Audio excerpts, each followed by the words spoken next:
inspiration moment here for us.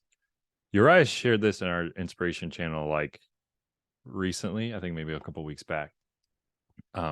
Don't design for designers, design for people. So this is kind of it's a precursor to what we're going to talk about a little bit about today in some ways, but I just wanted to, I think that's a good reminder for me as a designer, as somebody who loves design, who gets caught up in design.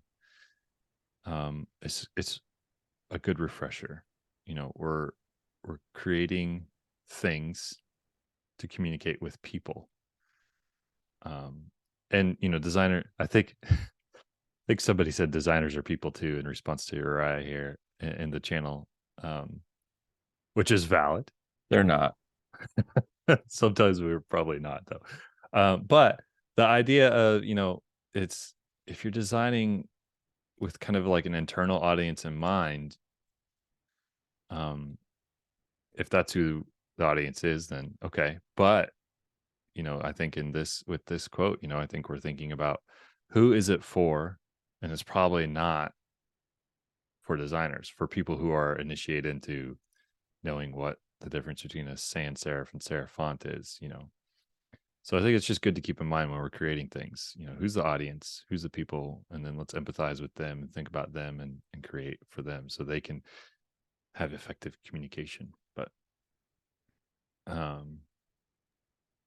Yeah, I and think. that, oh, go, Well, yeah, I go was for just it. gonna say the idea is you're never really design. If you design for a Dribble account or Behance, you'll impress designers, but you may not move the needle for anybody in real life. But if you Yeah. design for real people and real needs, your work will be as good, but it will actually move the needle for real people with real needs. Mm, So that's the difference, I think. that's good. Yeah.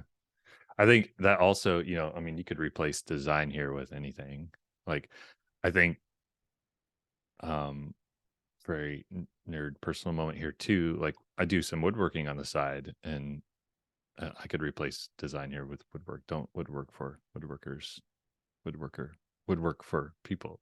I don't know, but the thing is still the same. It's, yeah, that's good. So thanks for sharing that, Uriah. And boom, boom, boom. There you go. And then I'm just going to keep the screen share going, and we're going to jump into today's workshop, which we can see behind us here.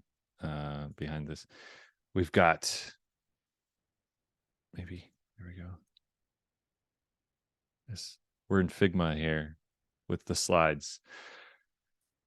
I didn't make a title slide. I should have made a title slide for this, but we're going to just title this. It's up in the corner there, The Church and Design. So I just want to take kind of this first design workshop meeting. I want to take a moment to talk big picture, 20,000, 30,000 foot view, whatever, about design in the church. Why do we care as designers, as believers, about design, and why should the church care? Why should it matter to the church as well? Because I think there's some foundational things there we can just, you know, discuss and talk about and share. Going forward, though, these workshops are going to be a lot more skills based, practical. Like, here's how we do this. Here's how you do that. We're gonna hear from lots of other people, some internal art speakers, hopefully some external folks visiting, you know, speakers as well. So I think that'll be really cool, really valuable, help us grow in our actual skills. But I think we'll have a few things kind of like this too, which are more, yeah, you know, theoretical or philosophy based in design, and you know. But anyway, so I want to hear from you guys here. Why do we as designers care about design? Just throw some thoughts out there. You know, there's not really a wrong answer here. I know this is going to sound really counterproductive than what a lot of us church creatives and a lot of people listening have been taught. But the reason why a lot of us care about good design is because the world cares about good design. It's how people interact with it's how people interact with things and spaces and brands. Yeah. So this is kind of off the cuff, so it's probably not a fully formed thought yet. But I feel like that because people that live and move throughout the world interact with these brilliant and beautiful brands they're already used to some level of excellence from secular brands. So they expect, or should expect, that's probably a boldish statement, but they should expect that same level, if not a higher level of excellence from the church. That's why personally I care about good church design. Yeah. That's, you read my notes. You jumped ahead. Like, I actually didn't read gosh. your notes at all, sir. I didn't know there were Okay. notes for this. There's that. Yeah, no, that's really good. That's, yeah. What else? Yeah, I think I'm right there with Mike. And I think the most fascinating thing for me is that biblically, the first person to be filled with the Spirit, that phrase is Bezalel, who was a designer. And You're reading my notes too, Uriah. Come on. sorry, bro. No, go on. I Bible juked you. And also that he was filled with the Spirit to design things and to teach people how to design. Yeah, because he taught Oholiab. So it just that's always fascinated me, and along with that excellence part too of, for a long time the Catholic Church ruled, and they were the top. If you got them as a client, they were the top. That was who you went to. That's how you could actually make money as an artisan or designer. And it's obviously gone a different direction now, for better, for worse. But yeah, just thinking about the excellence factor, I think, communicating well. Paul really cared about it, so we should too. Yeah, that's good. That feels really counterproductive though, doesn't it? Because growing up in church, we've always heard don't be like the world. But it's, you can't, in some ways you kind of have to at least mimic that, at least try to mimic that level of excellence to get people's attention. I think there's a lot to unpack in that, like, don't be like the world. I think that's speaking to some things and not to others, Exactly. So Yeah. I think as design is kind of like what you're saying, Mike, like the people that we're trying to communicate with as the church, they experience a certain level of design. So we have to be aware of that. And if we lean into that and come alongside that, so that we're also as the church doing that same level, or we purposefully don't, there's a lot to discuss and to unpack there. But yeah. Sweet. Okay. So related, but and we've kind of hit on it a little bit. Maybe if I can get there. Why does or should the church care about design? So kind of what you said, Mike, excellence. But big picture, like if you're talking to your pastor, or if you're, talking to some church staff, or even, lay members, why should they care about design?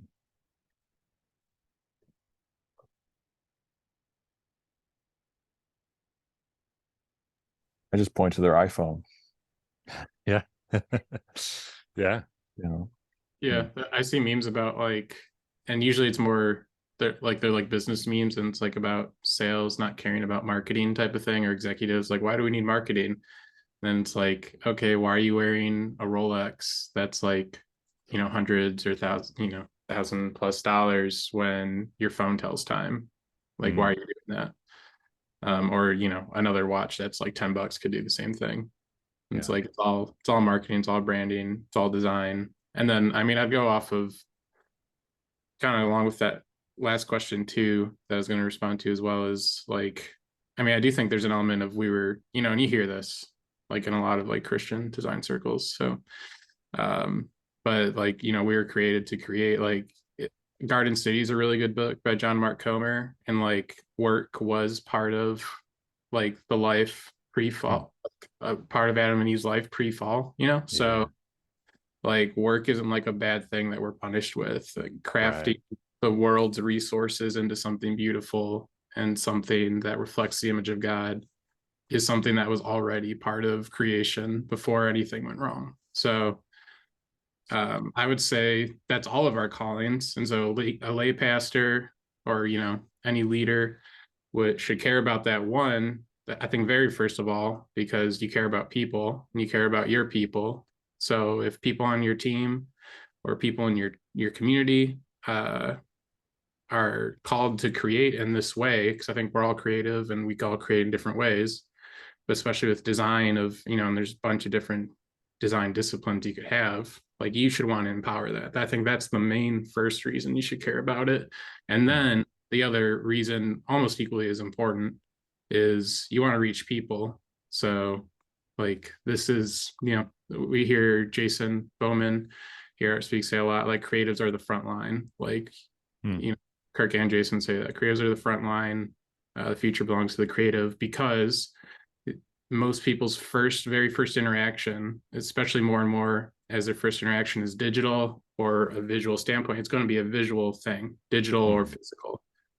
Whether it's your physical space, they're driving by, they see signage, or it's online, there's some design aspect to it. So if you show you don't care about that, then you're already communicating before they've even talked to you that you don't really care about reaching them. Yeah, that's good. You said there's a lot of good stuff there. The idea, first of all, I wanted to jump back to really quick, the idea of work. I heard someone say one time that work is a curse. And I was like, no. Work is cursed because of the fall. But work itself is not a curse. Like you said, it existed. Jobs and tasks and things to do, productive, being a productive part of creation was original part of creation for us. So I want to piggyback off of something that Andrew just said. Do you mind repeating that last little bit again, just as a quick reminder? What you said about that last little bit you said about people's first impression with design. Can you repeat that just really quick? Yeah, just most people's first interactions with anything now is going to be through some sort of design lens. So whether that's, and again, doesn't just mean graphic design. I know we're probably mainly talking about that, but it could be architectural design, could be how you design the physical grounds of your church. Could be even, if you want to get kind of more metaphorical, like how you design your community to be. But mainly keeping it to the visual part, most people's first interaction with your church is going to be visual, again, driving by, they see something, or it's going to be, online, they see something. And again, you're going to reach people through personal relations too. Hopefully you're equipping people in your church to do that. But then, so if I met someone and I'm like, hey, you should check out my church that I go to. Here's their Instagram. If you want to see what it's like they trust me, but they want to see what it's like. Yeah. So if you're not thinking about how you're designing all that, you're communicating something. So you could be communicating you don't care. You could be communicating this is a cringy place. You could be communicating this place might be too cool for you. So you want to be mindful of that too, So what do you want to communicate? And I was just going to say, thanks for repeating that, Andrew, but because I was just going to, it just spurred a thought that regardless, in my opinion, regardless if people are designers or not, like the lay person coming into the church or coming onto the grounds, regardless if they're a designer or not, they know what good design looks like, even if they don't know it's good design. I hope that makes sense, because it's made with a purpose and it's made with intentionality, and it just kind of, to steal a phrase from Apple, sorry about that, but it just kind of works. It just works for them. It makes them feel comfortable. But I don't necessarily think that people, like lay people, go around thinking about design as much as we do, but they know design. They know what's good when they see it. They just maybe not know why it's good. That's why, when you work with clients, you dismiss their feedback at your peril, because they know what they're looking for and what's good. I'll know it when I see it. That's a fun thing to dog on clients with sometimes, but it's true, because they, like you said, Mike, they know. We all kind of have a good feeling for what works, what communicates, and what's hitting, and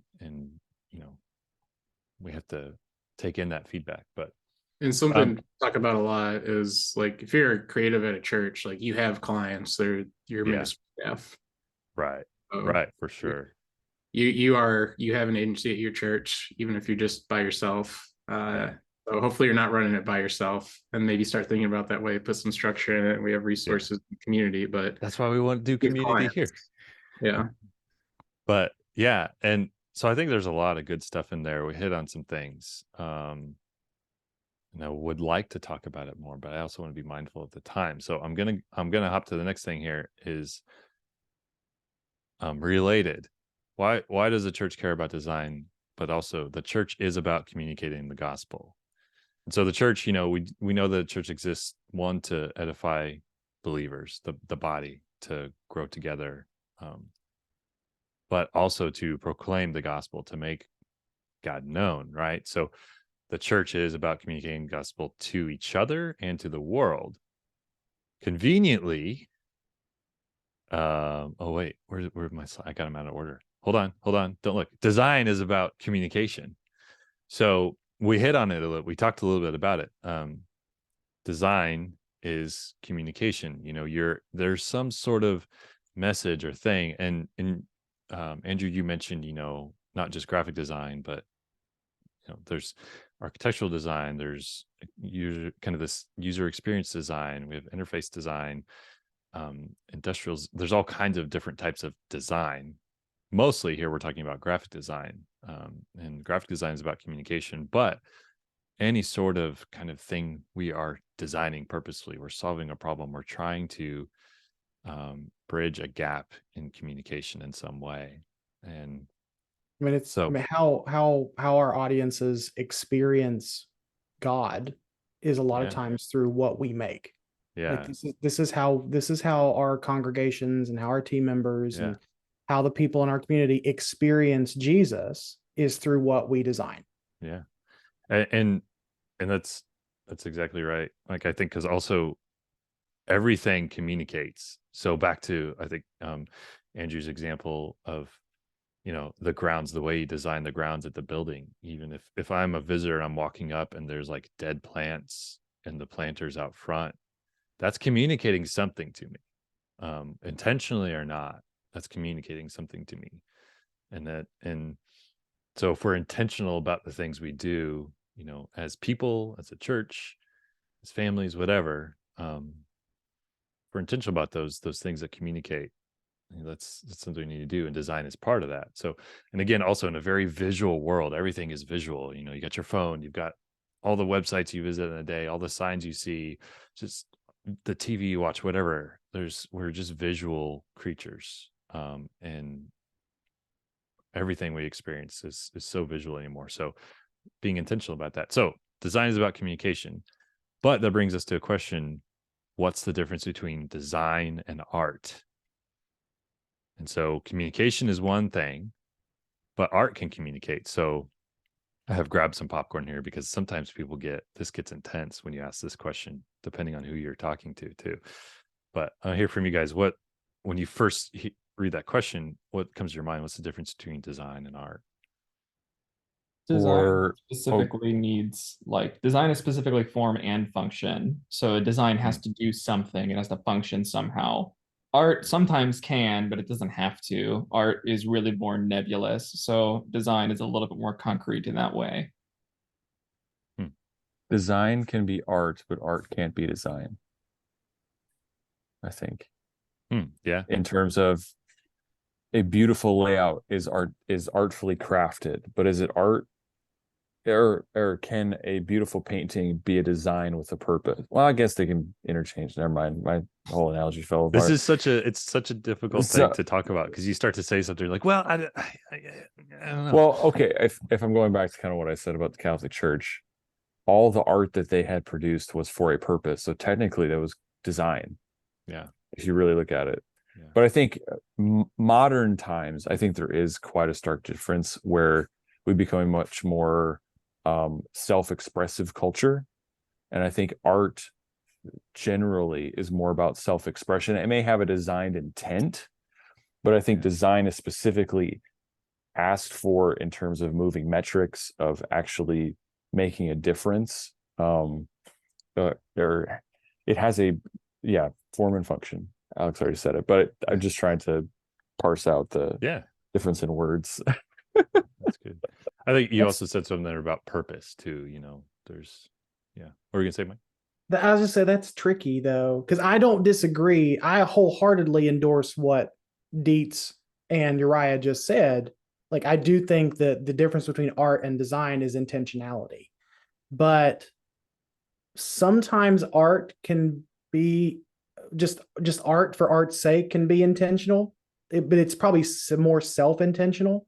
Like, it's a way for us to work out either our own, it's our, like Uriah said, it's our own creative expression. It's maybe used, art can be used to work out an anxiety. Art can be used to enrich, not necessarily, we're not necessarily creating art to enrich clients or what have you. Sometimes art can simply be just there to enrich ourselves, similar to what Uriah was saying. And where design takes a little bit more intention, it takes a little bit more strategy, it takes a little bit more forethought, I feel like. But again, I'm teetering on my analogy falling apart too, because it's really different. Yeah, the more you talk about it, the more you realize there's not as clear cut of a line as we think maybe at first. It's also subjective. It's kind of subjective. You have to, like, there's a lot of disclaimers, but I think, and that's kind of the point. That's kind of what I want to bring us to, is the thought of design and art. Design is communication, and as a church, we want to communicate the gospel and all the different ways that that means. But I think, well, here, let me go to this quote. Well, like I said, I think my slides are out of order or something, or I'm getting out of order. But some good tools. What are some good tools for design? I think art would be included in that as a tool within design. What else? I don't. What else do you guys think here? We'll come back to the art and design. We're kind of in the middle of that right now, and I want to talk about some tools for good design. Well, I think related. So I went to school for illustration, and I was taught illustration is art that is commissioned for a purpose. Yeah. like in a magazine or on a website or whatever. So in that way, I do think illustration is a tool of design, as well as art. I mean, we've all used at least one, old etching or something in a design, or something where we were using art and illustration as a tool in order to communicate a certain feeling, to make a design feel a certain way. So for Christmas, because we're almost on Christmas, you might pull an old Doré, etching or whatever, and that might be part of what you do, and you piece it up or whatever. So that I think that's how it's kind of the mindset of a design. Design uses art, but art can use design too. So because I worked with a painter who would use like logos and stuff in his paintings. So yeah, we're getting close to the point here, but I want to keep kind of talking about some of this too. Go for it, Mike. The tools, I'm trying to think of how to phrase this that makes sense, because you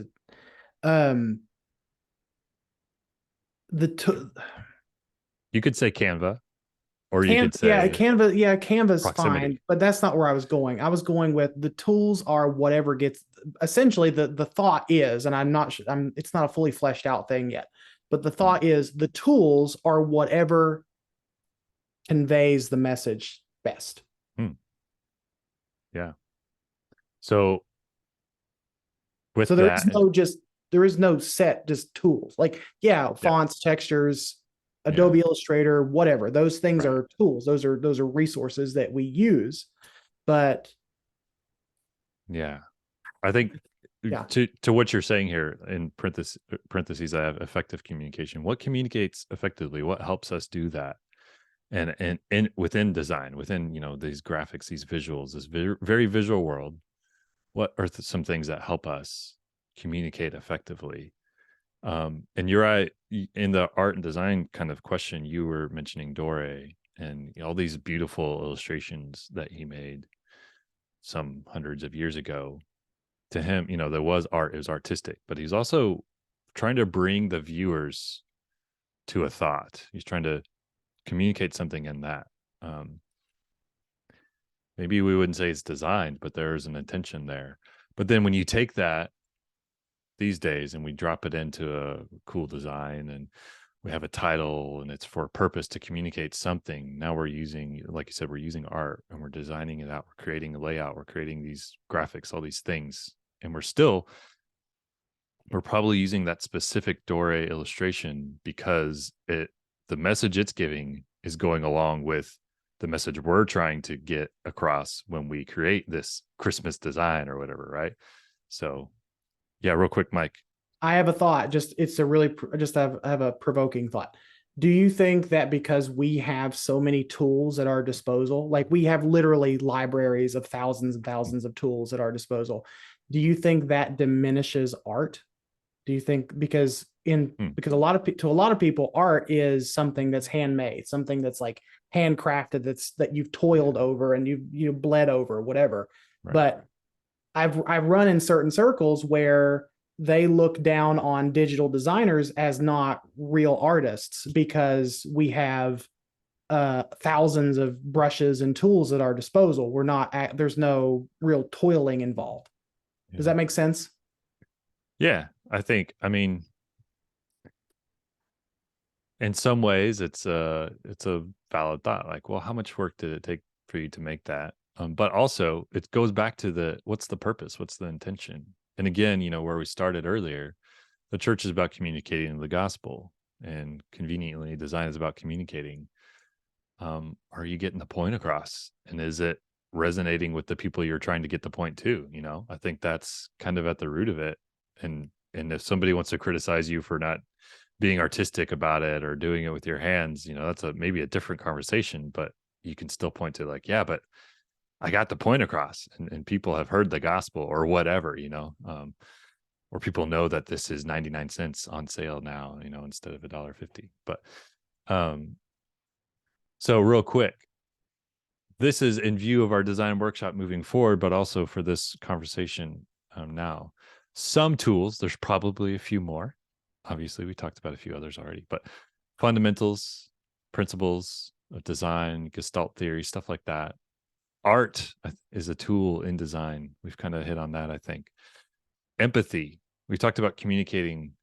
If you want to communicate with a certain audience, there's an aspect of you have to know what they're feeling, what they're thinking. You have to think through that and process that. How is what you're going to say and create going to land with them? And how can you say it better so that you can make sure that they get it? And in view, again, of the church being about communicating the gospel, as the church, how can we empathize with the people we're trying to reach? Use that empathy to understand where they're at and communicate with them effectively, communicate that gospel to them effectively, whether it's alive, fresh plants in the planter out front. So when they walk up, that communicates something, or it's on the screen when they come in the building, Last couple of things here. Here's a quote. This is from my friend Demond I mentioned earlier. When we were talking about this, he said, "Design without art is devoid of feeling." And I thought that was really good. I would love to spend more time talking about that, but I want to be sensitive to our time. So take that, process that, share some thoughts maybe in the Slack, in the community Slack on this statement, because I think there's some interesting thoughts here. Design without art is devoid of feeling. Yeah. But so this is where I want to land. Uriah, you stole my thunder, and you mentioned this passage already. But this is from Exodus, when the Lord said to Moses, here we see that when God is giving Moses instructions on how to build the temple. And so they've come out of their wandering. They're preparing to kind of build no, sorry, not the temple, the tabernacle, right? Yes, the tabernacle. And so they're preparing to have this tabernacle built, and going through all the pieces of it, all the different things. And they come to this, and the Lord says, I have called by name Bezalel, the son of Uri, son of Hur, tribe of Judah. Here's the kicker. I have filled him with the Spirit of God, with ability and intelligence, with knowledge and all craftsmanship, to devise artistic designs, to work in gold, silver, and bronze, in cutting stones for setting and in carving wood, to work in every craft. There's a bit more there that Uriah mentioned. He's appointed him with Oholiab to teach him that, given men ability that may make all I've commanded you. So one, the God has filled Bezalel with the Spirit of God. And like Uriah said, that's really the first moment in Scripture that we really see this idea of filling with the Spirit. And then ability and intelligence. So I just want to point to this as creatives and designers in the church world, as believers, as people who believe in Christ and also happen to work in design or be interested in design or communicate visually, all these things. Sometimes it can feel like you're second-rate, maybe, person in that sphere, in the church or whatever. Right? Pastors and ministers, they get ordained, they get set aside, which is good. There's a lot to that. There's, or they, in certain faith practices, they go through school and they get, you have rectors or whatever. Like there's this whole system, and you don't get that for creatives, for designers. Usually it's like the youth pastor, right? Who's like, well, I guess I'll figure it out. And then 10 years later, they're still designing. They're not the youth pastor anymore. Maybe we need to start that. We need to have design rectors, and there we go. Let's do it. There you go. Please. But I want to kind of bring us to the thought and hopefully encourage all of us. God filled Bezalel with the Spirit, with ability and intelligence. He gave these things to him. If you are creative and if you have these design skills, if you have this bent, if you've been set in front of this task that is creative, visual design, whatever, in the church or in a nonprofit or in your workplace or whatever, I would venture dangerously maybe to say that you are, quote unquote, ordained by God in this task He set before you as a creative, as a designer, to do this thing. And I hope that can encourage us to know that, hey, you have been gifted with these things. You have this stuff. You have these skills. You have these tools. You have these whatever. And the point is to communicate the gospel, to make God known, to also know Him more personally, and to make Him known to those around you, but to proclaim that out to the world, that whole, gospel, Great Commission, Matthew 28 stuff too.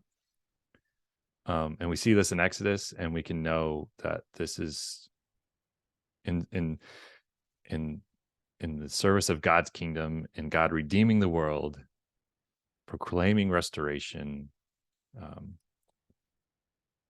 salvation in Christ.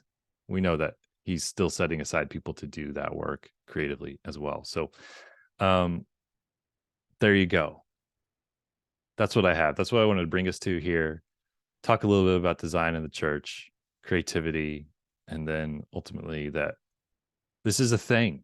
You're not a second-rate staff member. You're very important and integral to what God is doing in His church and in the world. So we can take that and run with it. But you guys have any thoughts? Anything else there? I just have a question. Yeah. And I'm sure it's a question that's burning on a lot of the designers watching this presentation, but what font is this? This one up here is Decoy. Let me go back. It's called Decoy. It's by, I think it's Ono Typeco. It's a Adobe Typekit font, or Adobe fonts, whatever they call it now. But yeah, there you go. And then this other one I think is like Courier New or something. And then down here is an ArtSpeak font, Morganite. It's good stuff. Yeah, any other thoughts on kind of this topic, or any parting or processing or other questions? Just thankful for the conversation. Thanks, Jared. Yeah, man. Thanks guys for being here. I'm excited for more. Like I said, going forward, most of these will be a lot more skills based. Hopefully this inspires us, encourages us, and then in a different way, the more skills-based and practical workshops will do that as well. Kind of equip us for the work we have, this task. So thanks guys for being here. I'll catch you in the channels. Thanks, Thanks, Jared. guys. Great stuff, man. Yeah.